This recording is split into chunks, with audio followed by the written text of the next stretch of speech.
सुप्रभात बच्चों, आज हम पढ़ेंगे विशेषक चिन्ह, डायक्रिटिक मार्क्स। ये क्या होता है हम देखेंगे। जैसे ये अंग को अनुस्वार कहते हैं। इसका चिन्ह क्या होता है, ये जो ऊपर के चिन्ह होते हैं उसके ऊपर बिंदु लगा दिया जाता है, तो इस बिंदु को हम अनुस्वार चिन्ह कहते हैं। यह स्वर रहित व्यंजन है। स्वर रहित व्यंजन मतलब आधा शब्द की जगह पर, आधा अक्षर की जगह पर इसको यूज किया जाता है। जैसे मंगल, पतंग, हंस, इसमें स्वर नहीं होता, ये आधा यूज होता है।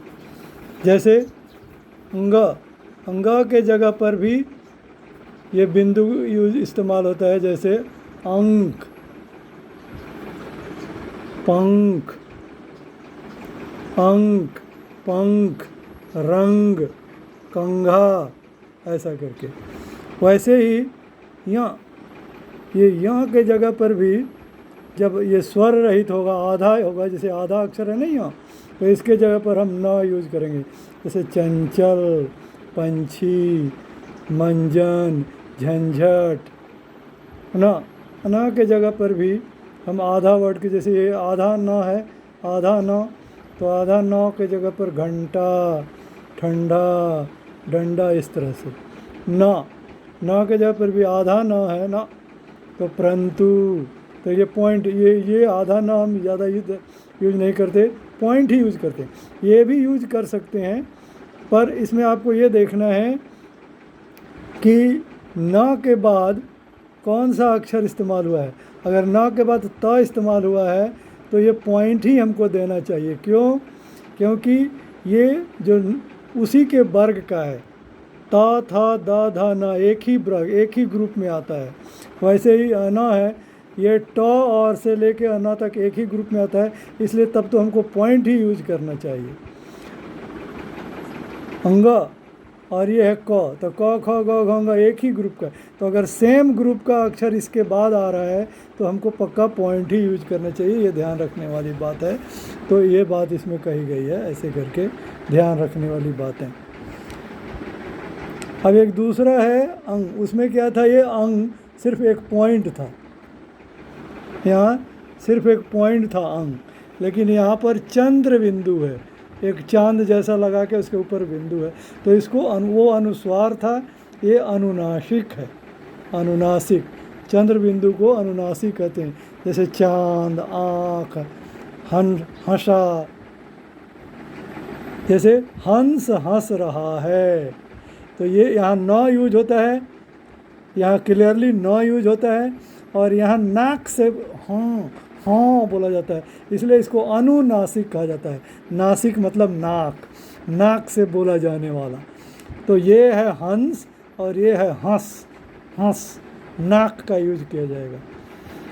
तो हंस हंस रहा है, इसको आप बोल करके लिखिए। चंदू चांद देख रहा है, तो यहाँ चंदू न हो गया, जबकि यहाँ चांद नाक से यूज हुआ, तो चंदू चांद देख रहा है। वैसे ही ये है आह। ये जो दो पॉइंट अक्षर आ के बाद में दिया जाता है, तो इसका साउंड हा जैसा होता है, आह, तो इसको विसर्ग कहा जाता है। इसका 2 पॉइंट, किसी भी अक्षर के बाद में ये 2 पॉइंट लग गया तो उस शब्द के बाद इसको हा जैसा प्रोनाउंस किया जाएगा।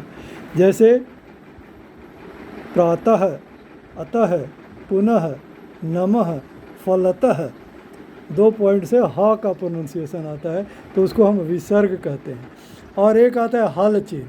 हल चिन्ह क्या होता है, जिसके नीचे लगता है वो अक्षर आधा हो जाता है, तो उसको हल चिन्ह कहते हैं। जैसे ये द के नीचे हल चिन्ह लग गया, तो ये द का पूरा प्रोनाउंसिएशन नहीं होगा, बल्कि द कहे, द्वारा, यहाँ द हल्का प्रोनाउंस किया जाए, चिन्ह, विद्या, ऐसे करके।